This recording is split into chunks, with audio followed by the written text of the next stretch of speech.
The new NBA and MLB season is in full swing, and BetOnline has you covered with the best odds and biggest promotions and live in-game betting on all your favorite teams. Head to BetOnline today to stay updated on all the action. BetOnline, the game starts here. If you're looking to streamline your audio advertising buys and maximize your revenue, look no further than Triton Digital's programmatic audio advertising exchange, A2X. The private exchange consists of only licensed broadcasters and top-tier internet radio publishers, assuring the quality inventory and brand safety you can trust. Visit www.tritondigital.com to learn more. In 1962, there was an extraordinary shift in retail shopping in the United States. During the 17 years following the end of World War II, more Americans had a surplus of disposable income, allowing them to buy cars, move to the suburbs, and have lots of babies. As their lives became busier, they also developed an insatiable appetite for convenience. A high-end department store noticed this shift and created a new store concept that offered everything from fashionable clothing and electronics to home decor and groceries, all at discounted prices. It was a new, fun retail experience, and shoppers couldn't get enough. Over the last 63 years, they have grown that concept by staying relevant, thinking outside of the box, and adapting to ever-changing consumer preferences. Today, they boast almost 2,000 stores, 400,000 employees, and over $107 billion in annual revenue, along with one of the most recognizable logos on the planet and a dog who is not only their mascot, but a pop culture icon. And that's why this week's On Brand is on Target! You're all jazzed up, nearly having a cow. You want your favorite show, and it's on right now. It's on brand. Welcome to On Brand with Jon and Marisa. Hey, I'm Jon. Hey, I'm Marisa. Jon, you sly dog.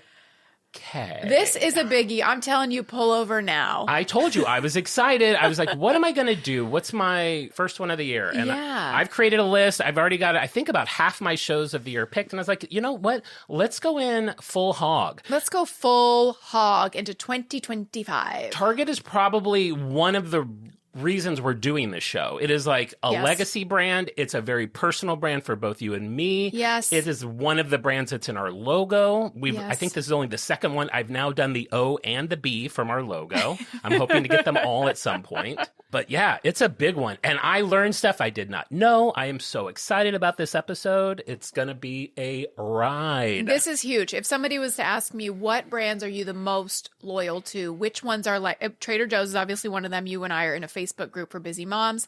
Target would probably be the other one I would say. That is one, like, the amount of time I spend researching the newest Target stuff, or like what's new at Dollar Spot, or like if I need a pick me up, that is where I go. I go to Target. I don't even really go with a shopping list. I like, it's one of those places I let Target tell me what I need. You know what I mean? I do. I trust the in-house brands implicitly.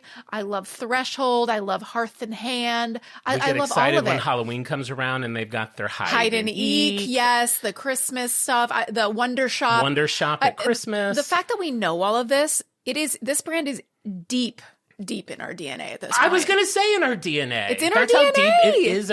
And like, I don't do this as much anymore. Yes, laugh. I'm sure I still do it. But as like a clearance person, Sure. What is great about living in Los Angeles, like I always think of the wooden penguins. At one point, they had these very cute wooden penguins. And they were all different. Like, they were all, like, some of them, they were posed differently, and they went on clearance. When you live in a town like LA, Yes. you're not just going to one Target to see if they have one left. I'm bouncing around to 16 Target. That's how I'm spending a Sunday. Again, not anymore. Maybe it will happen again. Sure, yeah. But you have so many. There's the hidden Target, which I don't even know if you know about that one in Van Nuys. It's like in a weird neighborhood. You're like, why am I going to this industrial shed? And all of a sudden there's a Target hidden back there. And it's stunning and well stocked. Yeah, that's where you go when wow. you can't find anything because no one goes to the Rainier Street Target. Oh, how exciting. It's super fun. I'm really desperate to get into a Target because Bullseye's Playground, which is what their dollar spot is now called, Bullseye's Playground, you can't buy those things online. You have to be in the store to get them and to know what they have. know. And so I know, I learned from like Instagram. I have these gals who will pop up and they'll be like, you won't believe what's in Bullseye's Playground now. And they have the best deals on like this time of year. It's home organization stuff because we're going into like spring cleaning. So they have these really good bins like for organizing your pantry, like stuff that would normally be, $24. It's like $3 or $5. This is a really good time to check out Bullseye's Playground. Everything in there it was the dollar shop. So everything was $1. Mm-hmm. And like all those places, like the Dollar Tree, Dollar General, they can't sustain We that. use the term dollar spot very liberally at this point. Sure, it's $3 spots. Yeah. It's like $5. We used to have the 99-cent only store. And forever it was 99 cents only. And then like one day they just changed their mind. And it wasn't like, well, now some things may be $2. It was like, this is $14.50. This is $84. It's There's like, a 99 in there somewhere, 99 cents. Exactly. $14.99. And now it's just a store. This is my most recent Target purchase. It was on Wow. clearance. I picked it up because I knew I was doing this episode. Cute. It's a little Bullseye. It was for Christmas, a Bullseye Pez dispenser. I'm sure this is a brand we'll do at some point. I know people have asked us to do it. Pez but is huge. That was my little merch for this show. That's fun. There's a ton of Bullseye and Target store merch that they were doing. Like Christmas time, they had a lot of Target little mini checkout counters. Bro, did you see the? I'm not even kidding. So at Christmas time, I walked into the Eagle Rock Target, and in the front of the store was all their Christmas Target branded merchandise. Yes. And I videoed it. I sat there for 40 minutes because I was going to make a video. 40 minutes? This is. Wait, 40 minutes? I was there at least for a half an hour to 40 minutes. Well, also a friend, Caitlin, came in and we ended up talking. Okay. But there was so much merchandise and I shot it all. I need to talk to Alistair, or I don't know. It depends on where I'm going to end up posting these things. This is my resolution to actually, if I shoot a video, to actually edit it and post it. It's your dream to be a content creator. Right. So this was part of the content that I never got made, which led to me making that my resolution. And I will do it for this episode at some point. I can't even describe to you how much merchandise there's. And I can't remember it all now, but there was Barbie dolls. There was like Hot Wheels. There was like Target-shaped gummy bears. There was like probably 50 different collabs in that store. I've never seen anything like it. Talk about meetings. We always talk about we want to be on fly of the wall in some meetings. There were definitely a lot of meetings about this. This was a huge push. I got my niece for Christmas. I had her as my secret Santa, and she wanted Barbie. And I kind of covered the spectrum because she likes the glamour Barbies. I got her a gold lame Barbie, but my sister and both girls love soccer, so I got her the soccer Barbie. That's fun. I love Target, so I got her the Target Barbie that came with like a cash register and like a little basket and all. It's not the most glamorous job for Barbie, but maybe she has 2 jobs. You know what's funny? They didn't give Barbie the job. They gave it to Skipper. Oh, so who's Barbie? Just a customer? No, Barbie's not actually in it. But I see. Skipper looks like It's a I think Skipper. they give Skipper the stuff that they don't want Barbie associated with. They're like, Barbie would own Target, not like ring up your bread. CEO of Target. Yeah. That's fun. But we have plenty of time. 8.3 pages of research for Target because it's a biggie. And we're starting at 8:30 at night. A single tear just fell down Al's cheek. Fortunately, it's silent, so it won't interfere with the recording. But before we get into it, I thought of I don't know if this is like a bit or what, but I thought of a new thing that I might try out with you. So I've done something recently. Okay. And God, with you, it could really be anything. It could be anything. And I was going to challenge you to, I'm going to tell you what I did. I'm going to make a statement. Okay. Do you think it will be possible for you to not ask me any questions about it? Ooh, that's a big ask. The goal is for me to not ask any follow-up questions? To just say, oh, that's interesting, and then we move on. If you ask a question, I think my reward should be you have to make me my dessert of choice, which right now I'm thinking, not tonight, but this weekend, David's grandma's chocolate cake. I've been craving that. Sheet cake? The sheet cake. Oh, I actually just made it like 5 days ago. What? I will make it again. What? I will make it again. What? Okay, so go ahead. Give me your statement. So, are you up for this challenge? Maybe I'll pick the carrot cake. What's the name of this activity? I was trying to think of a fun name, but I haven't spent much time, so we'll have to come up with it. No questions asked. No questions asked. I love it. Great. So you're up for the challenge? If I do ask a follow-up question, I have to make you a carrot cake? Yeah. Okay. Or whatever I'm up for the challenge, whatever you're craving at the time. Okay, I'm up for the challenge. All right. I didn't even write it out, so let me just, how do I say this? Last week... God, I'm already making a shopping list in my head. I need cream cheese. I need a pound of powdered sugar. I need a bag of carrots. I remember how I just had to run outside for a minute? Yeah? It was to confirm what I'm about to say. Okay. Last week, Okay. I bought What? 22 rolls of wrapping paper.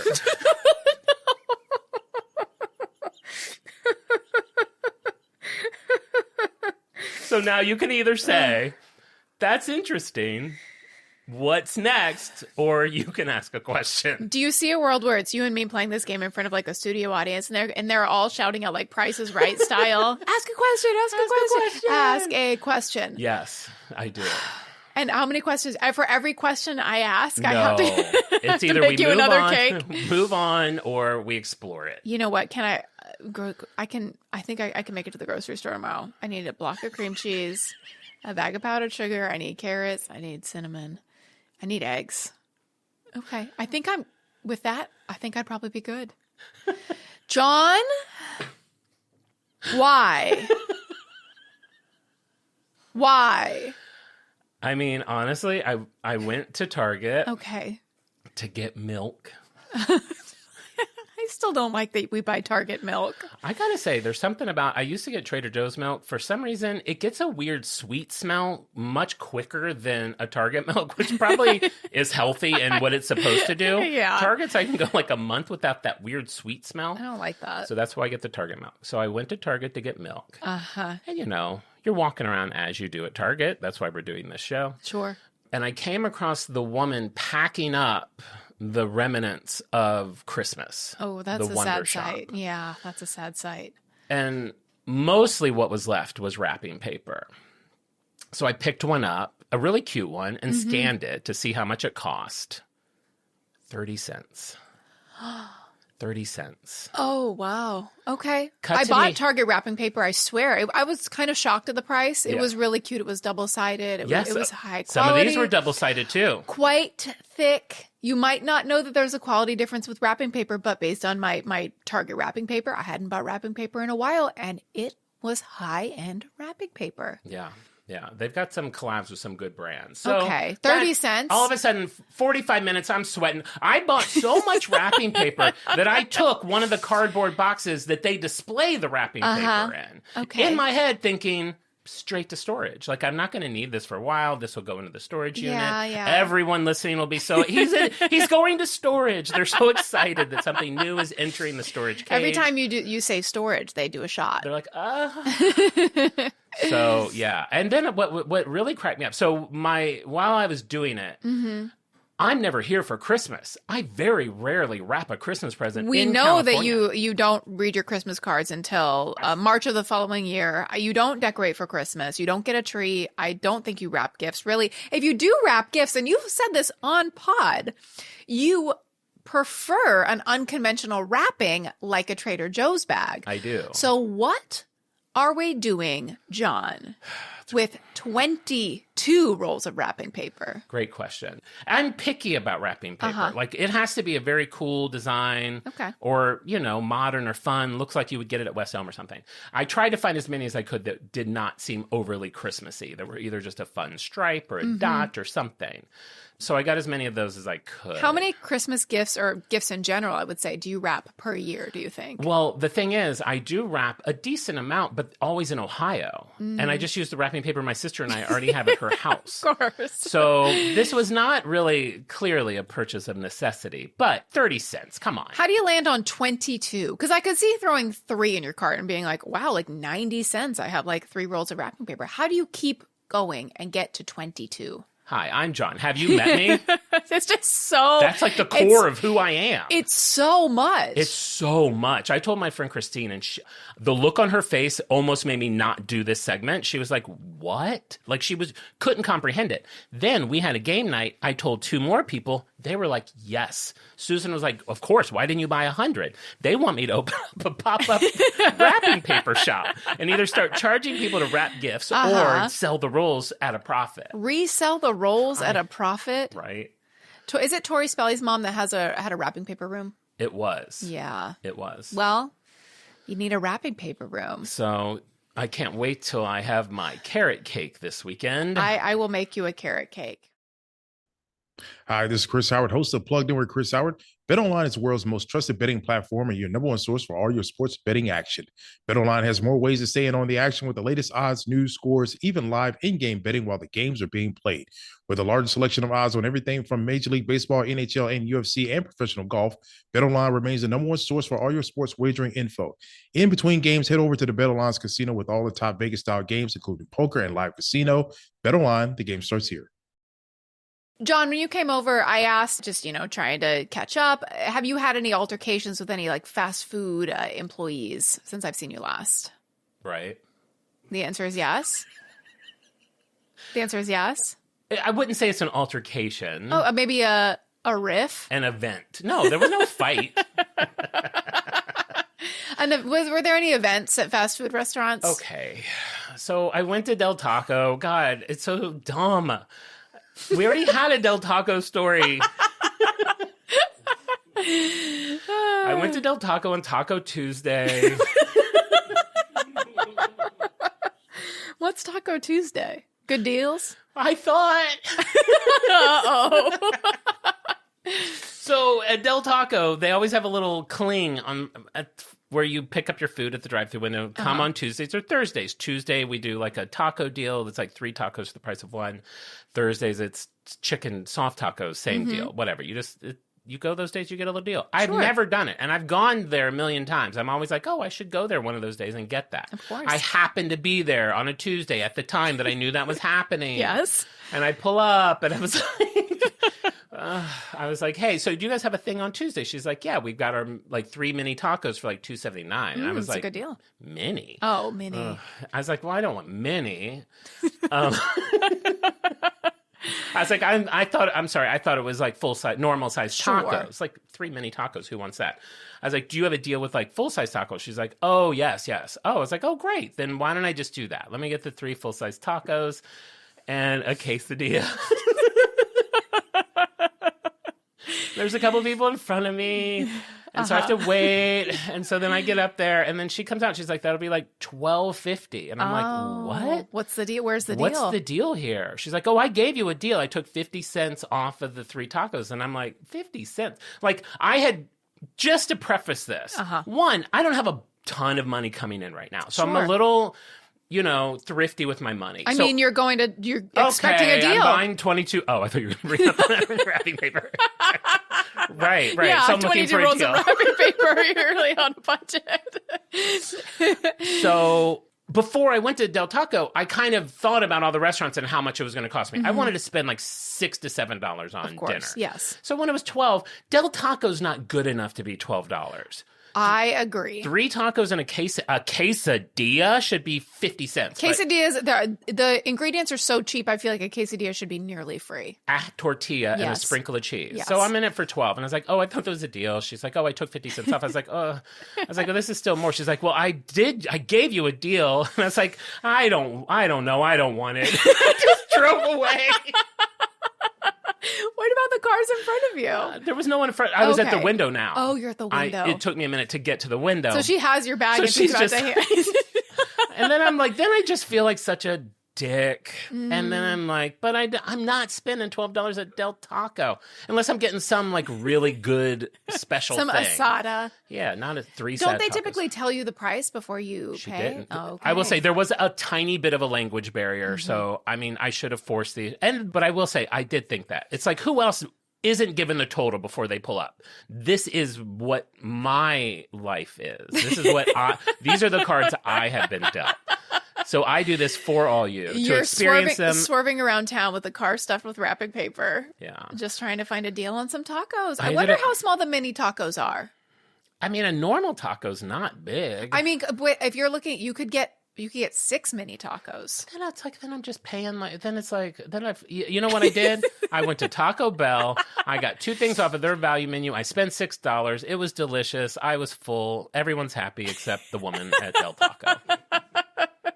There you go. You happy? I am. I feel like really you just happy. got had a euphoria on your face. Like I got Jon to embarrass himself. Yeah, I'm just thinking on behalf of the listeners, just how much they enjoy this kind of stuff. All right. Well, now that we're 2 hours into the show, let's start on Target. So, Jon, Target. I'm so excited. I'm positively titillated at the thought of hearing about a brand that is so beloved to you and me. I know. And you know what I thought was fun? Target is like a pretty young brand. So I'm not going to probably Sounds hot. with that dog. Uh-huh. So I'm like, we're not going to have to go too far into the past for this one. We're not clip-clopping. No, we're just going to 1957. No, sorry, 1857. Okay, is that clip-clops? When were cars, Al? We're clip-clopping back to 1857. We need lights in cars, permanent dates of origin written on the walls. Yeah, So we always know. We need a whiteboard that says clip-clops, like this year to this year, electricity began this year. Yeah, we need to start building a timeline. All right, so 1857, we have a man named George Draper Dayton. He's born in New York. I know.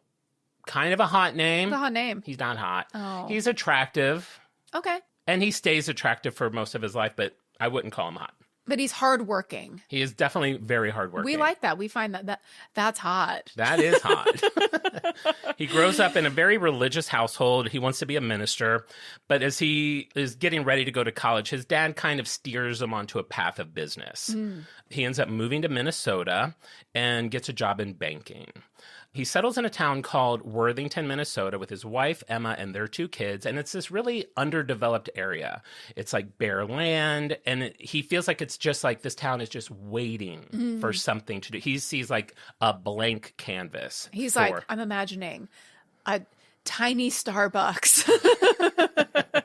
A dog with a red eye. Uh-huh. No, but he really does see the potential for just having a really good life in Worthington. Within his first year there, he forms the Worthington Board of Trade and becomes its president. He organized the Minnesota Loan and Investment Company, and they offer like a range of mortgages for farmers that gave them flexibility to really prosper and not just survive, which was kind of unheard of at the time. He was like a real fan of the farmers.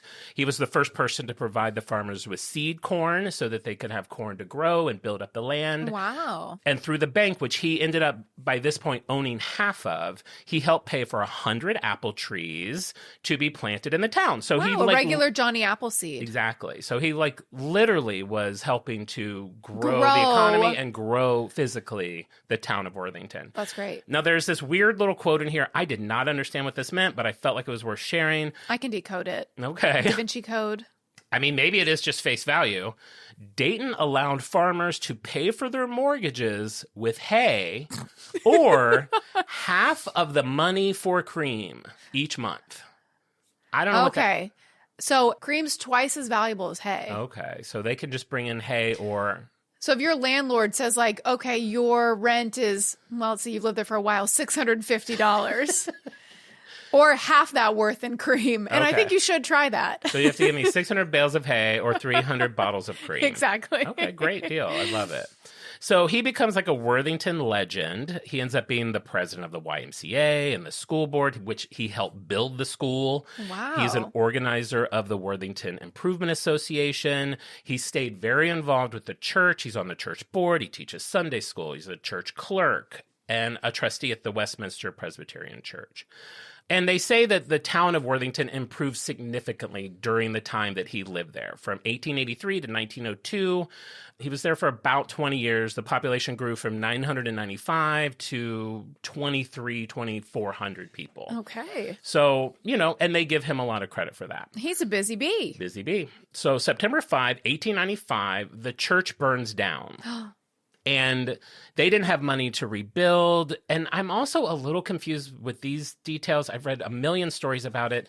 They persuaded him to buy the land and to build on it. They did not rebuild the church on this same land. Okay. So he ends up buying the land from the church and then builds this like 6-story building for $165,000, which is $4 million today. And that helps the church. They're able to rebuild their church elsewhere. And then he now has this huge building. And apparently the building is very modern for the day. It's made of brick and iron and glass and pressed terracotta. And it's one of the largest buildings in the city. Wow. And they have like the latest displays and innovations. They have passenger and freight elevators. It's just this really cool place. How do buildings get made? Babe, we don't have time. I mean, it is just unbelievable. A 6-story building? 4-story building? 6. 6. Unbelievable. Imagine you and me trying to build a building. Man, we'd be sleeping under a tree that we wouldn't even have the tree because we wouldn't have planted it. We would just be in an open field. Coyotes nibbling at our toes. Face in the dirt. Wrapped in wrapping paper. I mean, we would be quite cozy. So he now has this huge building, but he needs a lot of tenants for it. So he convinces the R.S. Goodfellow Company to move its Goodfellow dry goods store. We love a dry goods. We love a dry good. We're We love all- a barrel of saltines. And this is a real coup for them because Reuben Simon Goodfellow is a real Minneapolis mercantile legend. Wow. But for some reason, he is older. He makes this deal and then almost immediately retires. So the dry goods place is now in his building, but their leader's gone. So he ends up acquiring the dry goods store. So he buys out the company. He changes the name to Dayton's Dry Goods Company, which ended up becoming Dayton Company in 1910. And within a year, basically, of him buying it, he's gone from being like a landlord to a retailer, and he's really successful at it. By 1912, the year the Titanic sank, the Dayton Company has filled all 6 floors of this building. So Unbelievable. he didn't even need other people to move in at this point. He's Wow. just like, this guy... I mean, he's like Forrest Gump. He just does it all. We're 2 of those businesses like Titanic memorabilia. The year that it sank. The he's year like, it sank. okay, I know what's going on the 6th floor. Like all those products that are in like AARP magazine where it's like the kind of memorabilia that you imagine like a Prince Harry and like Meghan Markle like plate. Like they have those for the Titanic, like a replica bluestone. Yeah, I definitely see that there. Speaking of AARP, I got to say, I was here in your home while you were gone this Yes. weekend, and I was watching television. I couldn't help but notice that along with like the normal streamers, you've got Netflix, everyone's got Hulu. You also have the AARP streaming service. Oh yeah, you got to get the AARP streaming service. And what they do is really they do a really cool thing where Cool. so they have a bunch of programs. They'll be like, "Oh, you want to watch Chicago?" Like a great movie. I love Chicago. that movie. My friend Liz and I tried to sing that song, the puppet song. It's so good. And so if you click on that, for example, they'll say, "Great, you can watch Chicago on Thursday at 5 p.m. Eastern." So it's appointment only viewing, which is really fun. And then a fun thing you can do is set an appointment to watch it, like click on it and it'll set an appointment. And then your husband, in my case, David, gets a bunch of email reminders that says like almost time for your viewing. 30 minutes, you should start heading home. Yeah. And then afterwards it's like, what did you think of Chicago? And like write a little review. So that's a really fun thing about AARP streams. And they only have there's only 1 movie a week you can pick. Were you able to stay awake throughout the entire film? At what point did you fall asleep? Honestly, if you fall asleep, you're Oh my God. You can't pause it. You can't rewind it. Which is very rude for a streaming service that is primarily for people over 65 to say, bitch, you better stay awake. And you better remember. And you better, there's no rewind. No. It's live. You have one chance at this. Yes. I love it. Yeah, I highly recommend it. All right. Well, next time I'll dive into that catalog. This year, I'm going to cancel all my other streamers and only watch AARP streams. 2 hours of entertainment per week. That feels like a Impractical Joker's prank. Like they turn on their TV and only Only square AARP left is streams. the AARP streaming. You don't have to be 65 to join. You can be 18. I know, and you get a discount on your cellular. We don't have time. So by 1929, the company would expand and grow, and it would get up to about this one little area. He kept buying land and extending it. It would end up being about 1 million square feet that he owned on this block. Unbelievable. I know. 1 million? 1 million. That can't be right. Well, square feet is very deceptive. Like this room here is probably, 100 square feet. 10 by 10, yeah. You get to 1 million pretty fast. You get to 1 million pretty fast. Wow. 1938, George Dayton dies, and he only left behind a modest personal fortune because he gave away millions and millions of dollars to charity. He was all about spreading the wealth. That's how I will be. That is... They're like, he did not leave much in money behind, but you would not believe how much wrapping paper was in his several homes. His son, also named George Dayton, succeeded him as president of the company. 1940s, 1950s, the company's really all about growth. In 1946, his son started a thing where they're donating 5% of their annual profits to local charities, which you may know is something that Target still does to this day. Wow, I don't think I knew that. And he actually ended up forming this whole thing in Minneapolis where companies could commit to doing that. Wow. So, and that has raised like hundreds of millions of dollars. So when I'm filling up my car in Bullseye's Playground, I can call it donating to charity. Yeah, you can write it off on your taxes. That's great. Yeah. Then 1949, this is just kind of a fun little aside. And I think it's super fun for me. I'm curious to see if it's fun for you. And I'll tell you exactly how fun it is for me. Because I don't know that everyone will know what this is. Okay. So in 1949, Dayton's was on the hunt. And by the way, Dayton's at this point, it's just a very like upscale department store. So just think of like your nicest department store growing up. It's like that. You have like the people waiting on you and it's like, you know, a nice place to go. Bygone era. Yeah. So 1949, Dayton's was on the hunt for new and different items for its clientele. And there was a Minnesota resident named William Herb Shaper, and he had created a new game which Dayton's decided to sell on consignment. It ended up being a huge hit. Between Thanksgiving and Christmas, they sold over 5,500 of them, and that game was called Cootie. Do you remember I know Cootie? Cootie. I loved Cootie. It had so many pieces and parts, and you make that weird. Do you remember? It's like you've got the head, the body, like 8 legs, I think, and the weird curly little antenna. I'm sure Cootie is across the yard at my mom's house right now. I mean, when I think of Cootie, I think of stepping on a leg on the carpet 3 months later. Not being able to find that like hypnotized eye. Wasn't it like a swirled eye? So Everything was like familiar. that. That Cootie was high. What happened to that Cootie? That Cootie went through something. And why are we playing with cooties? It's just to prep us. Like, hey, kid, you just, cooties are part of this. I mean, you did need to prepare for Cooties. I mean, me, I've had twice. Put that in the Patreon, not the main app. Beep yeah, it out. bleep that. And then say, if you want to know what John says he had twice, you have to subscribe to the Patreon. I do love that. I do love that. They spend the next several years just buying. God, if you read through the history of Dayton's, the amount of buying, acquiring, selling, merging, it is just like you cannot keep up with it. I mean, this is like you with your Arnold Schwarzenegger book. You're buying, you're acquiring, you're selling. Babe, that is a stretch. With your wrapping paper, you're buying, acquiring, you're selling that at a is markup. Stretch. You have a lot in common with them. Yes, I'm very similar to the giant corporation of Dayton's. Yeah. By the early 19- They didn't have twice. Bleep it again. Bleep it again. I only had twice. God. Twice. I have to bleep all those. Everybody's really curious. Bleep everything but the twices. All right, so by the early 1960s, Dayton had become the second largest privately owned department store chain in the country. They had estimated sales of $130 million, which today is close to $1 billion. Unreal.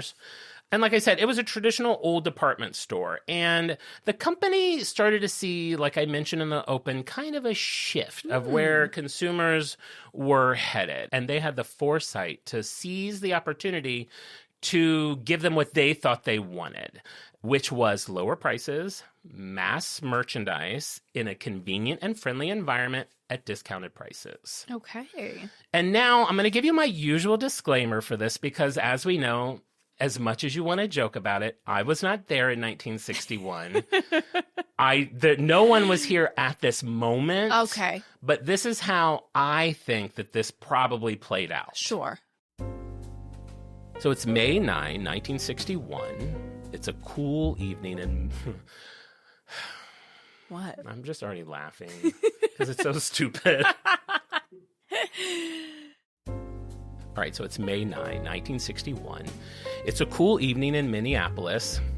Andy and Mary, a married couple in their late 20s, have just finished dinner. Andy's drifting in and out of sleep as he sits in the recliner watching Bonanza. He gently snores. Mary is in the kitchen finishing the dishes alone as she smokes because it's the 60s. She dries the last plate and places it in the drying rack. She peeks in on Andy to confirm he's still sleeping and quietly pours herself a nightly glass of wine. She sits at the She sits at the table thinking about how different she thought married life would be. At 27, she fears her best years are behind her. She stares at the Minneapolis Tribune absent-mindedly. She subconsciously starts reading.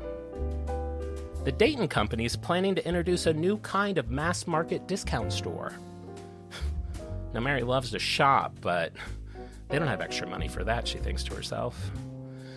The store will cater to value-oriented shoppers seeking a higher quality experience. Okay, that sounds good, but the clothes are probably cheaply made and they're as ugly as everything Vivian wears. Vivian's her annoying neighbor. She can't stand her. Or her kids who are always running around. She laughs to herself. The store will combine the best of the fashion world with the best of the discount world. Mary can't believe what she's reading. She feels tingly.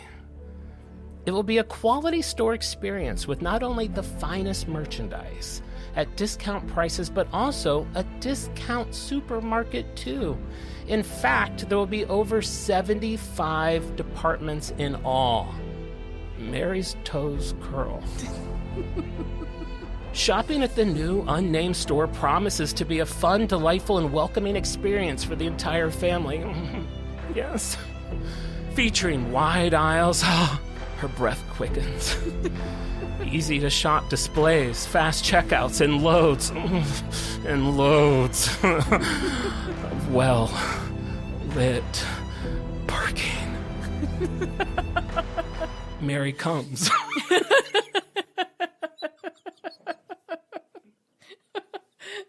And that's how the world was introduced to the yet-to-be-named Target. I relate completely. I mean, I think we've all been married in more ways than one. Well, I haven't because I haven't found anyone to love me, but I do love to shop and I do come very easily. Well, you didn't get twice for nothing. I didn't get twice for nothing. So, I kind of compare all of this, like what they're planning to do with Target, kind of like what we've talked about many times with like Pop-Tarts and stuff. Like we're in this era now where everyone wants convenience. But it also seems like there was kind of like a poo-pooing about moving in this direction. Like people that liked department stores, they wanted their hat boxes and they wanted that experience. Interesting. So to shop, it's kind of like actors when we started making that transition from I'm a film actor to like I now do like a television series. I think it seems very similar to that. Like we're too good for that, but we're all eventually going to get there. Yeah. So they had the concept. They did not have a name or logo yet. So Dayton's chooses a man named Stuart K. Whitus and his PR team to come up with a name and logo for the new store. They played around with, he said, like 200 different options, and they I'd love to see that list. Wouldn't you? There's some in there that are just so bad, but like anything. they throw, like that one guy who's not like a go-getter, like throws the same name in every time. And then like someone throws out Target. I could have done my reenactment. There's a lot of reenactment possibilities. I bet. I mean, it will make a hell of a movie. I'll say that much. But who would play these people? I don't know who could play Stuart K. Whitus. We'll have to think about that one for a while. Let's see. It's either Ben Affleck or I swear there's someone else on the tip of my tongue. I mean, Nicole Kidman. If she can f*** up Lucy, she can f*** up this. Stuart would say, as a markman's goal is to hit the center bullseye, the new store would do much the same in terms of retail goods, services, commitment to the community, price, value, and overall experience. Fun. The store's purpose would be to give the consumers precisely what they needed and always hit that target price. And then obviously, once they decided on Target, the logo kind of writes itself. Sure, yeah. And I mean, can we talk about that logo just for a second? Like, I mean, a moment of silence for the Target logo. Are you thinking about the logo or how I had twice? Well, I was thinking about the logo, but now I'm thinking about how you had twice. I mean, once is like, okay, sure. But twice? Me once. Shame on you. Me twice. You live in a zoo? I mean, no, it's seriously an iconic logo. It is one of those iconic. It's one of those ones we've talked about before where like you don't need the name. Like it's like the Starbucks siren. It's like the Nike swoosh. It is the Target's bullseye. We'll drive down the freeway and my 3-year-old will say, oh, that's a Target based on the logo alone. Can I tell you how much I enjoy on any road trip seeing a Target off the freeway in the distance and going to explore A foreign Target. It's foreign almost Target's really identical fun. to any other Target you go to. We got to go to a foreign Target when you got an air mattress pump for camping. You bought it at the Target on the way to the camping trip. So fun to go to a foreign Target. On the way back from camping, what'd you do? Returned it because I was very poor at the time and I didn't need to buy a mattress pump. And I gotta say, I wouldn't have used it since. That's actually, very no, I true. think I did. I think I ended up having to buy another one when we went camping again. And return it again. I know at that time I was making money, so I think I kept it. Probably in the storage unit. It's in the unit. We'll auction it off. For charity? Well, So many people consider the Target bullseye to be among one of the most iconic symbols in history. The logo has changed 5 times since the beginning, but they are Really? very minor changes. I'm going to show them to you just so you can have the knowledge of Okay. it. The first one is the one that is the most different. It had an extra red ring, so it really does look like a bullseye, and they had the name Target inside of it. Target might be up there for if you got a logo, a brand tattooed on you. Yeah, Target would be a good one. I looked up Target tattoos. So that's what they all look Oh, like. wow. Oh, that original one is that's so cool. It's so groovy. It's very 60s. Yeah, very It's got that 60s. like mid-century feel to it. very cool. But as you can, after that, it's kind of like we're in the same ballpark Yeah. for the rest of it. Stunning. Target tattoo right on your butthole? No. Babe, we've already beeped out that I had twice, like 19 times. If you hear me nibbling on chocolate during this episode, Al gave us a bar of 70% cacao chocolate because it was too sweet. God. And you know why he ordered this fancy chocolate? The brand is Mast because it is lead free. He's like, we had a real like Debbie Downer where he's like, did you know that most chocolate is full of lead? And cadmium. I only want white chocolate and I want to lick it off a lead pipe. Extra lead. I do like a sweet. Larry Ledman's Chocoporium. All right, so 1962, Target opens its first store in Roseville, Minnesota. This is just to give you a little context, 3 years before Pop-Tart's debut. Wow. Target delighted its customers with its department store touches in a discount store. They had great prices, air conditioning. It was fast and easy. They had self-service shopping. Everything was on one floor. It was a real like dream for shoppers. That's so funny that self-service shopping, like we think of that as the only way to shop. I mean, unless you use like Instacart. But back in the day, you had people shop for you. So that was probably, we were saying, like a tough transition. Like if you're used to that kind of like concierge shopping experience to be like, I'm walking around, I'm pushing a cart. I pick up a shoelace. I work here. It would be you and Christine would be like, I don't work here. I want them to do it for me. With the self-checkout, I stand by it. And if you'd use self-checkout, you're allowed to steal one thing per transaction. And I stand by it. I'm just going to throw this in real quick because it's the end. I don't know if I'll get it. Do you know about Target shoplifting policy? I've heard of this, and I don't know that it's true or if it's just to scare people. It is true. I've literally watched it. I've watched videos of it. So just very quickly, Target will allow you to shoplift repeatedly. Once you're on their radar, they will continue to watch you every time you come in until they believe that you have stolen over whatever that city's limit is for grand theft. So it could be what, like I think it's like $1,000. $1,000. I think $1,000 is usually the average. Once you get to that point, they will then arrest you as you're walking out the door and do everything they can to get you in jail. And that is real. Yes. That's real. It's real. Look it up. Okay. How close are you? Mine are all. So I stole like one Baby Bell cheese, not even like the whole bag, but the bag was already ripped open. So in my head, I was like, they're gonna have to throw this away anyway. I'm gonna enjoy one before they do.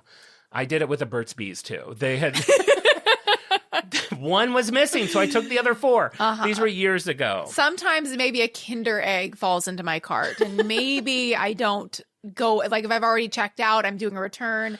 Do I then go through the line again to pay for the Kinder Egg? Let's just say I have a lot of time before I make it to my 1,000. I think you love. Wait, is the Kinder Egg you or me? Me. I was gonna say, and if I remember correctly, you did steal a imitation Stanley straw for your cup because you didn't want to buy one. I did steal a straw, but it doesn't have a value. So I think that's I'm sure to great. loss prevention it has a value. How do they know though? We are going to get there. We're not going to get there on this subject. Okay.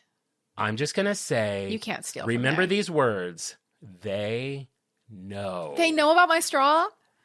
They know. They have a file for me where they're like, Okay, she's stolen what? 3 Kinder eggs You and know, one she's a lot of. straw from a pack of. Oh no, I stole it from a different cup. They're like, her blonde son is always screaming. Let's give her a pass. I mean, give her a pass. That's honestly how I feel, and I spend so much money there that I'm like, oh, off. I get this. Come on, give me a break.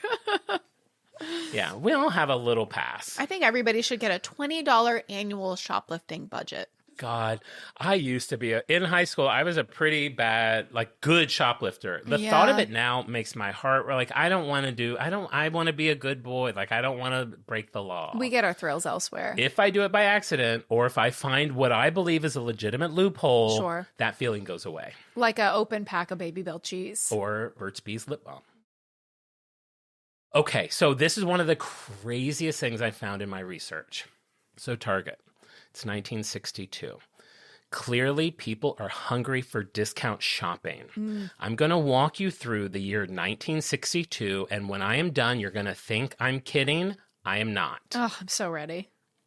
March 1st, in Michigan, 1962, the first Kmart opened.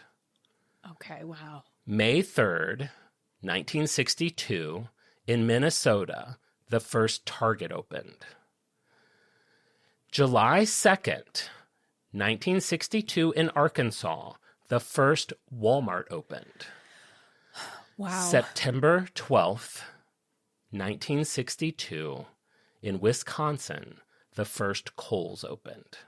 Within 7 months, all of these stores made their debut. That's unbelievable. That's what I was saying in the open of how, this shift in shopping. Yes. Everyone was in on this. Time travel to any time, would you go back to these 7 months?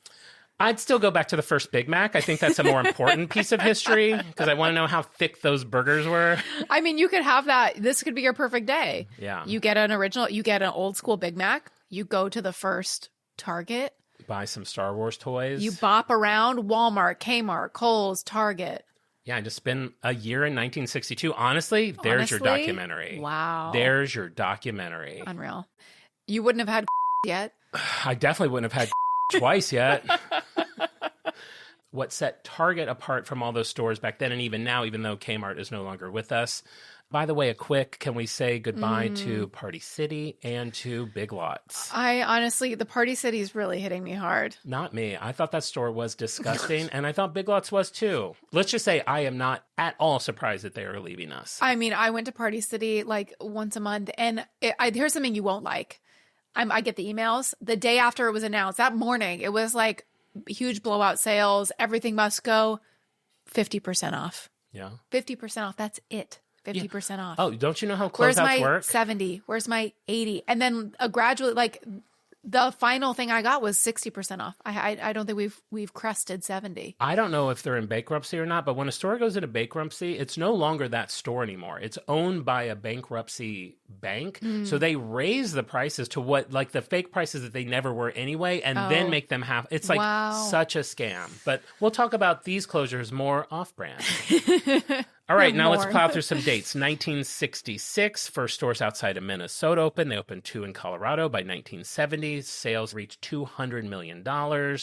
And discount stores start to overshadow department stores. Okay, great. 1973, it's their first TV ad, which is bringing Target into living rooms all across the country, even though they are not all across the country yet. It is putting it in the minds of the people. Yes, create an appetite. Yeah. So 1975 is kind of a big year for them. They introduced what is called the racetrack layout.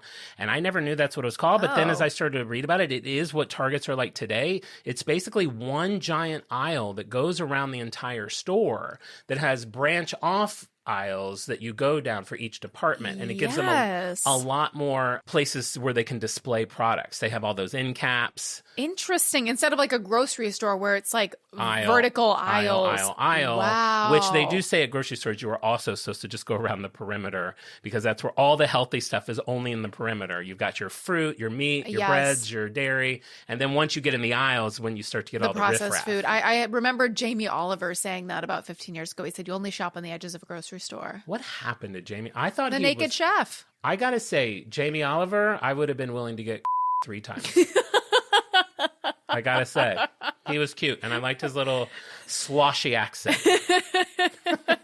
1975 was also when they introduced the planogram, which I'm sure you've seen these. All stores have them now. It's like basically corporate will send a store a map of how all the displays look. Once you start doing that, it's like then as you go to any store, they all look the same because they're all doing setting everything up the same way. I wonder if this is similar. When I was at Target like a couple weeks ago, I saw somebody was setting up a new display of sweaters, and there was like an internal document that they were using as their guide, and it showed, it said like Roy G. Biv. It was like that you put the sweaters in the order of the rainbow. So they were kind of like, you know, you're not just putting them in any arbitrary order. It was like, this is the way it should go. Yeah, that is exactly what that is, I which love is good that. and bad. Like I do like the consistency when you go in a store, but there is something about a store that hires like a display person. Like Anthropologie, I think, does that. Or at least Anthropologie, if they may have one person on corporate that does it, but you go into any one and they have all these beautiful displays, but it's different in every store that you My go to. sister-in-law did that as a job. Yeah. Yeah. It's such a cool thing. 1975 is also the year that Target became Dayton Hudson's, which is now the parent company, their top revenue producer. So Dayton Hudson at this point just had a million different stores and brands and all these things, and now Target is bringing in the most money of all of them. Imagine you and me back then just shop until we drop. Wait, we're not like, we don't own Target? No. We go back and we're still just shopping? Shop until we drop, baby. Apples, babe, apples are 5 cents. Now my wrapping paper seems expensive. By the late 70s, Target, it's kind of a period of maturing. They have 80 stores now. They're in 11 states. They have over $1 billion in annual revenue, and they're kind of become leaders in technology. They have electronic cash registers, which helps them with their inventory control. They start creating their corporate identity. They have toy safety campaigns and shopping events for seniors and the disabled and various outreach programs, which I gotta say, we're going to go through the Huizenga years in a minute, but Target, I do believe, does a lot of good. Like they give, like I said, 5% of their profits to the communities that they're in. I do believe that they try to be a good company. I too believe that they try. Yeah. Did they ever have like popcorn and hot dogs, or is that? Yeah. Okay, that's not just Kmart. No, they definitely did. Okay, and that's the food. Food kind of varies from Target to Target. They used to have Pizza Hut, and most of That's them. what I'm thinking of. Yeah. Those mini Pizza Huts. Oh, and I bet you love those. Love them so much. And now they've got almost all of them have gotten rid of them, except the Sunset Target, which if you didn't live in LA, just to talk about this very longly, they tried to open a Target on Sunset Boulevard. If you don't live in LA, if you don't live in LA, you've heard of Sunset Boulevard. Heard of Sunset Boulevard. It's even like a musical or a play. Isn't that the same Sunset Boulevard? I mean, it's the world's most famous street. Right. It's like it's parallel to all the famous streets. You got Sunset Boulevard, Hollywood Boulevard, Melrose, Beverly, Santa Monica Boulevard. Santa Monica, Sheryl Crow. So they start building this Target, and some group stopped them because they said they were building it too high and you wouldn't be able to see certain things, and it became a hubbub. But they had already built the entire inner structure of this Target, like all the beams, the skeleton of it. They were in litigation with this organization and had to pause construction for 12 years. That is, it felt like forever, but 12 and this is like wild. This is the east side of Hollywood. This isn't like a remote area of LA. This was like the heart of Hollywood. 100,000 square foot building. One of my favorite things I saw an artist, like they were like Los Angeles in 2250, and everything was high tech, and there's people flying in the sky, and that under construction Target was still in the middle of it. It was a husk. It was a husk. Over a decade. And we were so happy when they finally finished it. I mean, LA, where dreams are made of. And you're saying that is one of the places that still has the Pizza Hut. Right. So that's right. That's why I was talking about that. So they saw Pizza Hut, but they've changed it. They've created this own pizza that's not a pan pizza, which is what I want, the personal pan pizza. And they got rid of the breadsticks, and now they sell these weird bread nuggets. They sell two things that Pizza Hut doesn't even sell, and they're not as good. What makes the pizza bad? They're just not the pan pizza, or the oil. Their breadsticks are like pure crust. Yeah. Now they're these soft balls. And as much as I love soft balls, obviously I do. I've had twice. I love their breadsticks. Sure. I mean, you're never going to choose a ball over a stick. Wink, wink. No, I can confidently say I'm never going to pull. Alistair's done with our antics. All right, the 80s are all about rapid growth. We have revenues in 1982 topping $5 billion. Within 5 years, it's up to $10 billion. Like, they are just grow. Wow. The 90s and early 2000s, they start kind of trying out all these different Target layouts. You may remember they came out with Target Greatland stores. Those were like mega stores with wider aisles, and they had like, it was called Food Avenue. That's when guest services made its first appearance. They were very successful. In 1995, they were trying to stay relevant with Walmart and Kmart, and they opened Super Target stores. I remember those, yeah. Those are the first ones that had the full groceries in it, which I like. That's when I probably started getting groceries. They also had Massimo brand milk. They had a photography studio. They got a pharmacy, and the restaurants, which I didn't look into. I don't remember them having it, but that's probably the Pizza Hut. Yeah, probably like a couple of those little sad tables. Yeah. 2012, they started opening city Targets and express Targets. I remember here when we got our first city Target, those are a much smaller footprint. They don't carry all the items. I don't need that. You know what I liked about them, though, that made them different from larger Targets at the time was they sold city-specific stuff. So the ones in LA, like, had Dodgers. Not that I want Dodgers, but whatever. You know, I do like a tailored experience. Sure. By 2015, they got rid of all the names and everything. They just wanted it to be cleaner and easier. Everything's just called Target. Slight disclaimer, if you hear a soft snore, David has fallen asleep. Our one live audience member is snoring audibly in the background. It is 9 p.m. Let's just say he's never had. All right, 1991. Can we talk about it for a minute? Okay. John Hughes, you're familiar with him, right? Of course. What do we know of him? Breakfast Club. Exactly. 16 Candles, Yes. Uncle Buck, Ferris Bueller's Day Off, Planes, Trains, and Automobiles, Home Alone, and of course, Career Opportunities. Iconic. Wait, what? Exactly. What's Career Opportunities, John? I'm glad that you asked. That seems to be a movie that John Hughes wrote and directed. Okay. That no one really remembers, that was shot almost entirely in a Target store. In 1991? In 1991. 6 years before Titanic? Oh, God. This could have been, James Cameron could have seen this and been like, you know what? I'm going to explore Titanic. It gets terrible reviews. Oh. John didn't like it. He said he had no creative control over it. He tried to get his name taken off of it, but because of the success of Home Alone, he's like, they ended up putting my name on it 4 times. Oh my God. They were so proud they had a John Hughes movie. Alistair's been trying that with On Brand. Get his name off of this. Take me off this sinking ship. It's about a kid who gets a job at Target as a janitor and has to work in the store alone at night. He falls in love with a girl who's also in the Target alone at night. The store gets robbed on the same night. Okay. The girl goes out and tricks the robbers or something. I haven't watched it, but you can watch the entire film on YouTube for free. You and me should watch it and talk about it on the Patreon. Yes. Give it a movie review. Off-brand. I'm going to start calling it, just referring to off-brand. It is off-brand. That's what it is, Our off-brand. Patreon. And I got to say, look up the poster. It is the world's most generic poster I have ever seen in my life. It's literally just 2 people leaning over with the title of the movie. It's so stupid. Fun fact, Target, Kmart, and Walmart were all moving into the Chicago area at the same time. Wow. As a major flex for Target, they opened 11 stores in Chicago in 1993. Oh my God. They were just like, watch us, We're here, bitch. bitch. How exciting for the mayor at that time. Right? God, I'm always thinking about the excitement of mayors. The mayor getting the phone. Really? 11 stores? Oh my. I mean, sure, we can accommodate.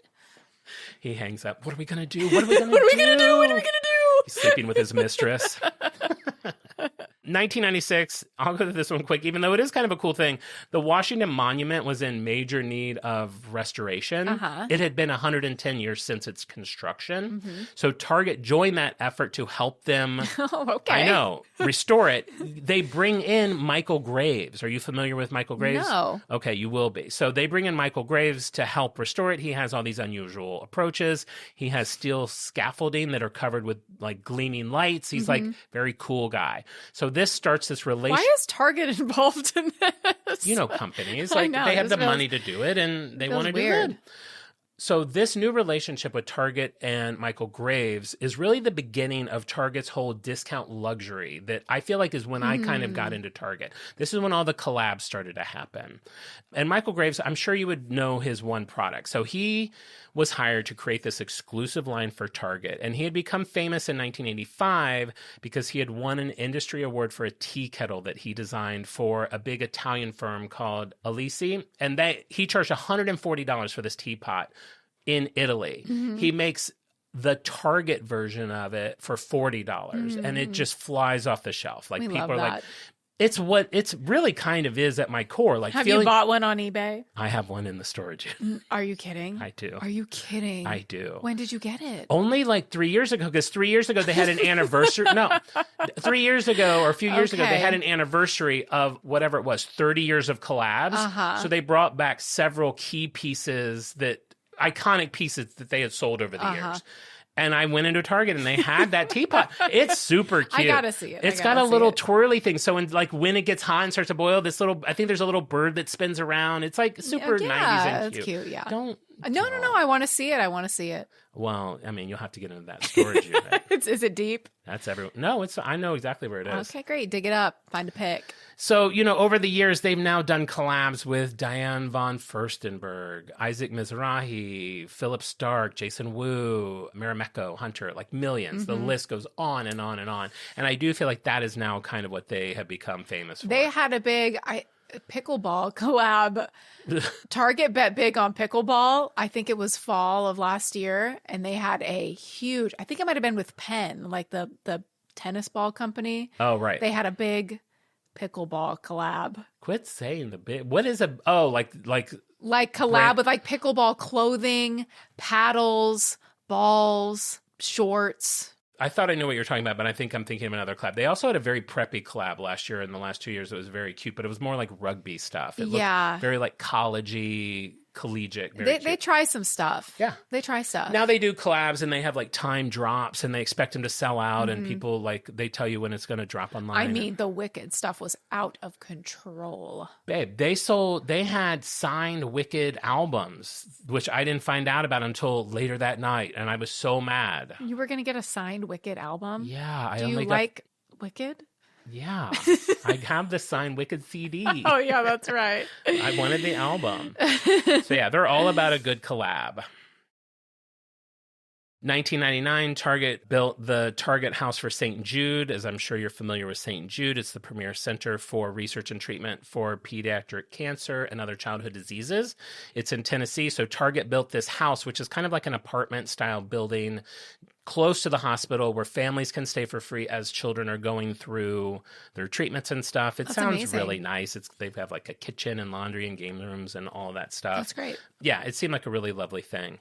99 is also when they launched their website. And of course, I had to peek on the Wayback Machine. Hop on, buckle up. I'll post the picture of their page from 1999. It is so cute. When I think of you going in the Wayback Machine, I think of you with a little driving gloves and like a scarf on and sunglasses. I wish it was more like it was that, but there was also something that made like a Darth Vader-y like shh, where I'm like in my own world. You have a VR helmet that's just for the Wayback Machine. Yeah, I want it to be kind of like a cross between that and Minority Report because I want to just be swiping the air and stuff. Yeah, like going back. I got to get to 99. But you're dressed like Thelma and Louise. Yeah, of course. Yeah, of course. Yeah. So my favorite thing when I saw the very first incarnation of the website is there is a page where it teaches you how to buy things online. Like it really like the 5 bullet points of how you purchase things online, which is beautiful. Super cute. 1999, they also started running a very fun, and I don't know if you remember it, very logo-centric campaign. And it's like all the shots, everything is just covered in Target bullseyes. Like the shirts have 1 million of them. It's all red and white. It's really beautiful and it's very cool. And at the very end, there's a quick shot of a white dog with a red circle around his eye. Oh. And people loved it. It was an English Bull Terrier. Very quickly, they saw the response for that. Her name was Ariel, but her stage name is obviously Bullseye. They put her into print ads and on the web and all their marketing. She's on one of the first Target gift cards that came out that year. And then in 2003, they started their C-Spot Save campaign, which really incorporated Bullseye as an ambassador of savings. He like goes around to people and like, I feel like he was holding like a box of things in his mouth or something, or people are trying to buy things. And he's like, it's cheaper at Target. And that's when he really like explodes. I like a mission-driven dog. Oh my God, who doesn't? You've got Lassie, you have Bullseye. That is it. That's it. So he explodes. He starts doing store openings. He starts doing red carpets, media events. Am I crazy or did you meet Bullseye? I met Bullseye. Okay, I was going to say, I have a course. vision of you, like Bullseye up on a pedestal, and you said texting me a pic on like, probably on like my Razor phone or something, but this was so long ago. My friend Kulop invited me to the grand opening of the West Hollywood Target. This was it, yes. And the theme was like, for some reason, the theme was like movie theaters, because like all of our swag was like movie-sized candy, and they served popcorn and stuff. But then we all had a photo op with Bullseye. We have to post that picture. Oh man, I wonder if I can find that. I would love to. I feel like that was like 15 years ago. That was like 15 phones ago. So, like I said, he really gains pop culture status at this point. Is Bullseye your celebrity hall pass? Okay, here's what I'm going to say. Before I met Bullseye, I had only had once. After Bullseye, I had twice.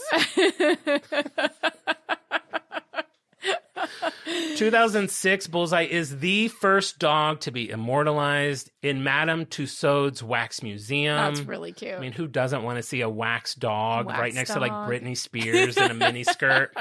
And if you're wondering, the dye around her eye is poison. Pure poison. She's blind in her left eye. That's why she always walks at an angle. There's a fresh dog every 4 months.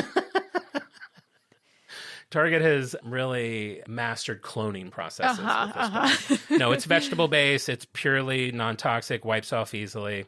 On flights, Bullseye flies first class usually. Wow. I don't even do that. I only did that once, and it was a mistake. And is very rude to the flight attendants. Bark, bark. Bark, bark, bitch. Bullseye benches in many of the Target stores where you can take a selfie and post it for your friends to show them that you are at Target. That you too have met Bullseye. And to meet the demand of all the places that Bullseye needs to be, there's several different Bullseyes at any given time. Only one can be at one event at a time. Okay. They don't want to break the illusion. Really? To keep the Two mystique? Bullseyes? Bullseye traveled from New York to Santa Fe in the same day? Robin's just rubbing his eyes. Mommy, am I seeing this right?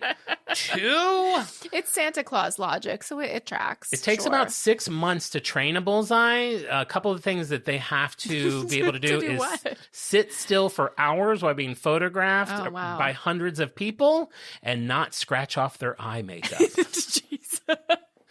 Takes 6 months to really ingrain that into them. You and me have those same rules. We have that in our writer as well. Still. The last thing I'll say about, only because this is like breaking news, November 2024. So Target has been getting the Bullseyes from the same animal company, Worldwide Movie Animals, here in LA. Wow. For 22 years. For some reason, in November 2024, they broke their contract without giving the appropriate 6-month notice. The company, Worldwide Movie Animals, has relied on this and kind of counted on it for so long.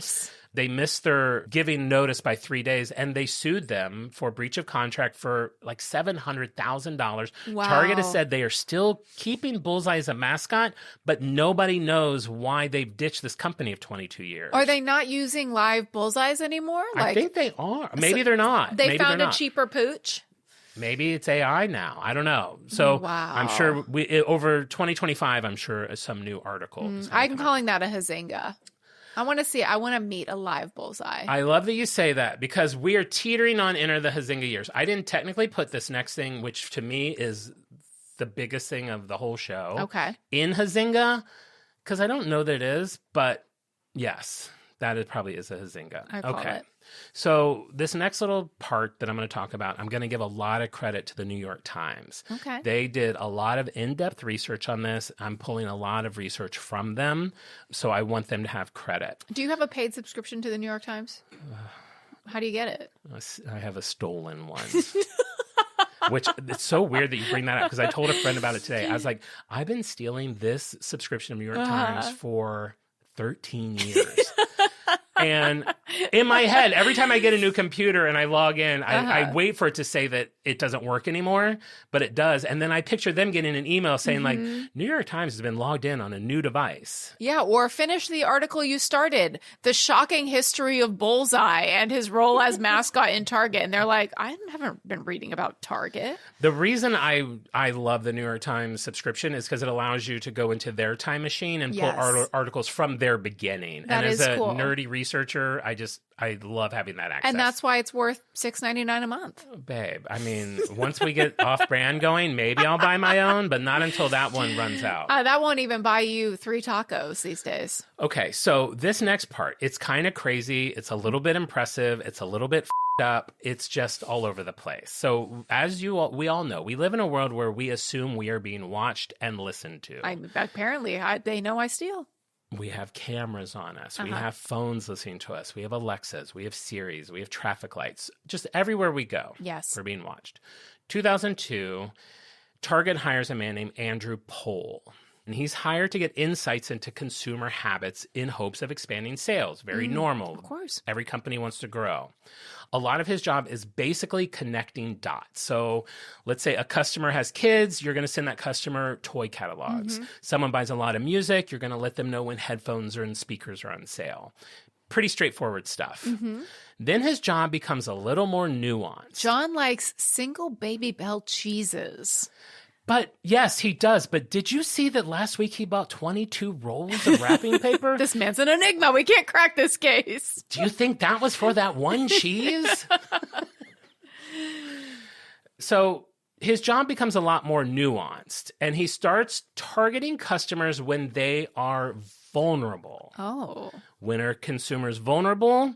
During major life events. So you've got graduation, new job, marriage, divorce, buying a house. And it's during these life events when people are more likely to skew their normal shopping habits and buy brands that they've never bought before. You just kind of want to get everything done. And so as a retailer, it becomes an insanely perfect time to start slipping them coupons for the things they want you to buy. Okay. And they say by doing this, they get you to buy new things, and it can literally change a consumer's spending habits for years to come. Wow. So then the question becomes, how do you know when major life events are happening? When someone buys a house or they have a baby, it's public record. So you are a homeowner. More than likely, when you bought your house, you got a bunch of coupons from Crate and Barrel. That is true, Pottery Barn, because they all know that you bought a house. Anytime even you change your address, if you change your address through the post office, you get a ton of coupons. Right, because everybody knows. So everybody piles on that. So then the problem with this, I mean, it's great, but the problem is nobody really has an advantage. Everyone's finding out all the information at the same time. So what is Andrew tasked with? Digging through trash. Kind of. No way. No. His job is to figure out who was pregnant before it is public record. Okay. So the thinking is if Target can do this, they could mold that customer, someone that may only be coming in for one thing, not thinking that they would get their baby stuff there. You start getting them to come in for their baby stuff. They'll buy everything there. And now you've got a customer spending a ton of money. It's an opportunity to make millions and millions of dollars. Wow. But how can you figure out when someone is pregnant? You can't just ask everybody. You test their pee. Yes. No. That's why there are bathrooms. No. I kind of believe that for a second. No, but Target, as you probably know, has a baby shower registry. Yes. So obviously not everyone is going to sign up on that, but he figured it was a great place to start. So he starts analyzing the data from the people that are registered on the baby shower registry. And then he starts to notice patterns with the women that are on the list. In the first 20 weeks of pregnancy, women started stocking up on supplements like calcium, magnesium, and zinc. In their second trimester, they would buy larger quantities of unscented lotions than your average Target customer. They start buying large quantities of unscented soaps and cotton balls and washcloths and hand sanitizers. And he's able to identify like 25 products that allow him to assign to each shopper a pregnancy prediction score. Wow. And what is crazier, not only is he very accurate on who is pregnant, by what they are buying, if it is in those 25 things, he can guess almost when they're going to have the baby. Wow. So he now has all this information of the female consumers that they have. I mean, buying a bunch of unscented lotion and cotton balls, it sounds like Al. Al, do you get diaper coupons? Are you wondering why every month you're sent so many diaper coupons? Like, he's shocked by, like, this becomes such a revelation. Like, he gets promoted, he works up the ranks, he starts doing TED Talks on it. At one point, there's a story about an angry father who storms into Target, and he's like, why are you sending my daughter all of these coupons for baby things? She's in high school. Are you trying to get her pregnant? And they're like, the manager's like, knows nothing about like all this stuff that Target does for this. And he's like, I'm so sorry. I don't know why. I'll look into it. Apparently, the manager ended up calling the man back. He's like, listen, I just want to apologize again. I don't know like why that would happen. And the dad was like, listen, I owe you an apology. Apparently, my daughter has done some stuff I didn't know. She is pregnant. So, like, they were right about this kid being pregnant by what she had bought at Target. Unbelievable. Now, Target realized that women, if they were... Did Target find out that you had before you knew you had? I'm not going to lie. The second time I got I bought medicine at Target. Okay, you're on a list. So if they didn't figure out that I did, they're dumb. Let's just say if you get again, you're getting a coupon. I'm not getting again unless I'm with Bullseye. Jamie Oliver. Target realized that women may not want to be spied on. Well, yeah, maybe not. So they were a little concerned about that. So did they nix this? No. What they did was they decided, instead of when they realized that someone's pregnant, instead of just sending her coupons for baby stuff, they have the ability, I did not know this. I mean, I guess I do now with the phone. They can tailor like the flyer you get to everyone. Like everyone's can be tailored to them. Wow. So what they started to do was basically find the things you like. So me, it'd be like wrapping paper, then a coupon for diapers, and then whatever, a Wicked LP and formula and put it all. They realized that if it was mixed in, it didn't seem so obvious. Yeah. No one would. Not like, congrats on your new bundle of joy. Shh, we won't tell. Shop at Target. Here's $10. So they did that, and apparently it worked. And Target doesn't give out their figures, but they are saying between 2002, when Pohl was hired, and 2010, their revenues grew from $44 billion a year to $67 billion a year. And the CEO gave some speech basically saying, like, here's to us knowing who's pregnant. Like, they're not really hiding it. So if you get coupons for diapers from Target, take a pregnancy test. Take a pregnancy test. They know something even you don't know. Don't buy it at Target. Don't buy a pregnancy test from Target. The guy who wrote the article was really interesting because he was in contact with Pohl and he was very forthcoming until one day he just wasn't anymore. Clearly Target like heard about it and like tried to shut it down. He's like, I'll come and visit you guys. They're like, we don't want to talk to you. He does go there anyway. They're like, we're not speaking to you. You're not allowed in the building. Wow. He said he went to a out-of-state Target and did not pay with a Target card to see if he would get his normal like coupons and stuff that he got. And he's like, it was like having a clean slate because they didn't know who he was. That's interesting. He was like, it was a very interesting thing. It doesn't seem too shady. I mean, I think it's basically like what an algorithm is. That's why I didn't put it in the Huizenga, because I'm like, yeah, it's just like what a company that needs to sell stuff who has a ton of money and the ability would do. Yeah, I don't see any malpractice there. Peek in my cart. Tell me what I am. Tell me what I need. Tell me what to buy. One Baby Bell cheese, but how could I? Now they don't sell them individually, so you really have no choice. I mean, the bag was ripped open. They're just going to throw it away. What are you going to do? Not take one? one? I was with you when this happened. I think you were too. Yeah, and I was like, John. Have you ever eaten a grape? I'll sneak a grape. Okay. Al's shocked. Al won't eat a grape. Al, why are you shocked? Because he thinks they're dirty. He has to boil them first. They do need to be boiled. They should be rinsed. They have a bit of dirt on them. That was something my mom always did growing up. She's like, I'm not going to buy the grapes before testing them. She would test grapes habitually. We didn't buy grapes that were untested. Yeah, everyone. And then sometimes you pop one in, you're like, nah, not so good. Skip. Pass. Got to have that crunch. I need a crunchy grape. It's got to pop. Al, what do you think about that? I mean, you have to wash them first. You can just wipe them on your shirt, though. No, you cannot. You can. Look at me. I'm healthy as a horse. I've only had twice. How many times has Al had?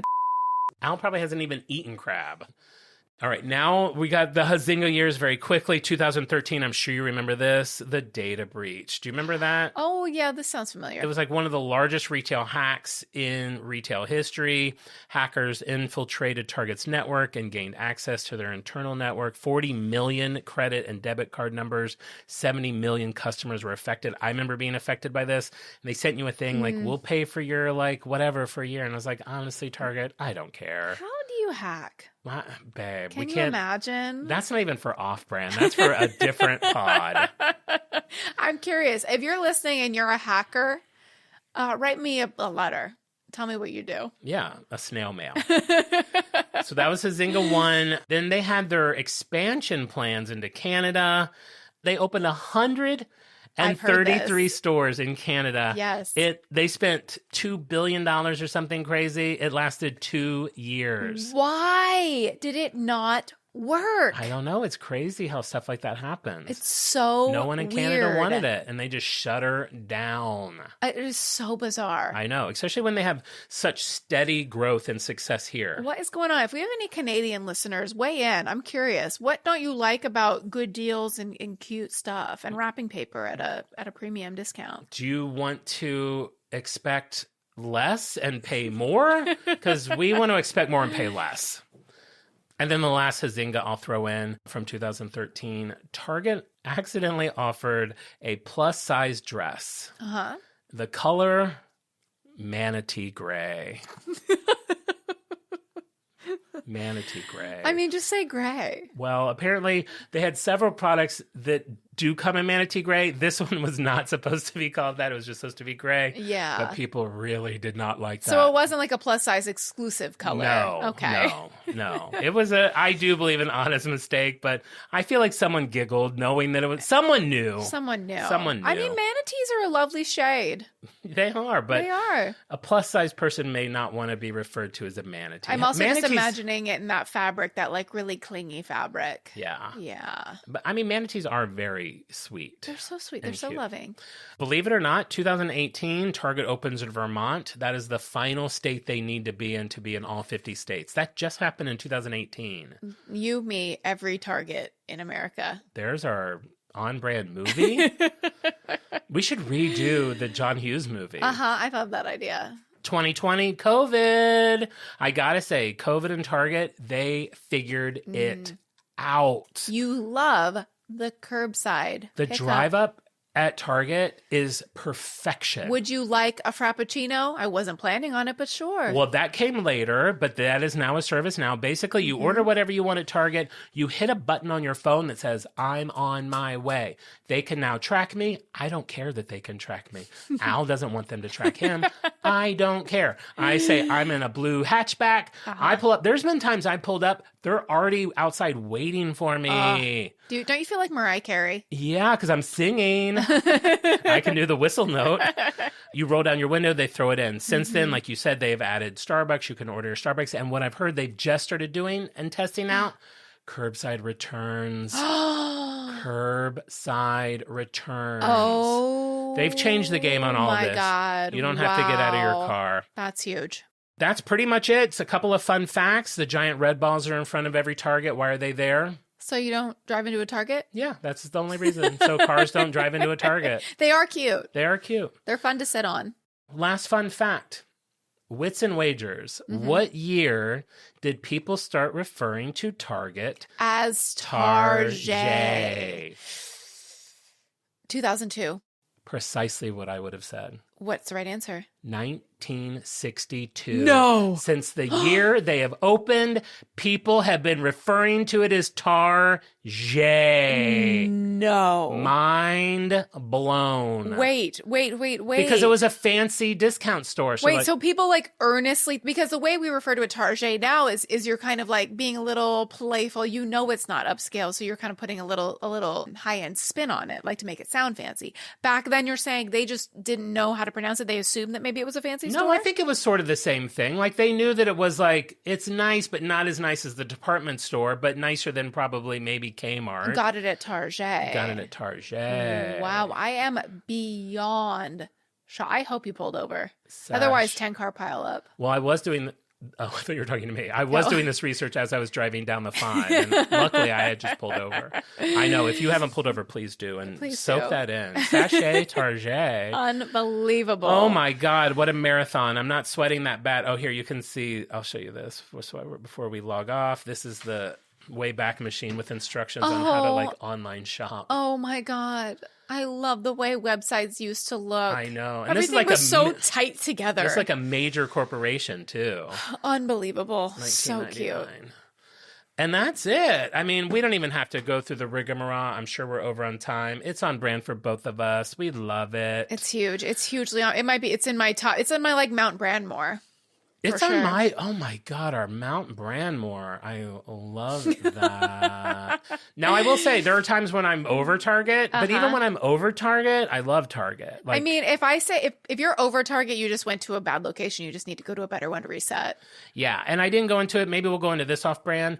There's like a whole list of like when things get clearance. It's like clothing gets marked down on Tuesdays. Toys get marked down on Wednesdays. You can Google that and find that if you're a clearance shopper. But yeah, that's it. That's Target. I love it. I love it. Hard on brand. Rock hard on brand. Rock hard on. Twice. Amazing, Jon. That was so fun. What a ride. I mean, that Target fun fact alone, I hope you're sharing that at your... bar mitzvahs, your Super Bowl games. I mean, it's a little early for that. What do people do in mid-January? Super Bowl is like soon, right? In February. February, sure. Oh, playoffs? Yeah, your playoffs game. Your playoffs games. You're dipping a ruffle into some Lipton onion dip. Yeah. And drop a little Target fun fact. Your third viewing of streaming Wicked or watching... Chicago on the AARP Streams app. Available for download now. Appointment only. Whispering it to your lover in bed before they fall asleep.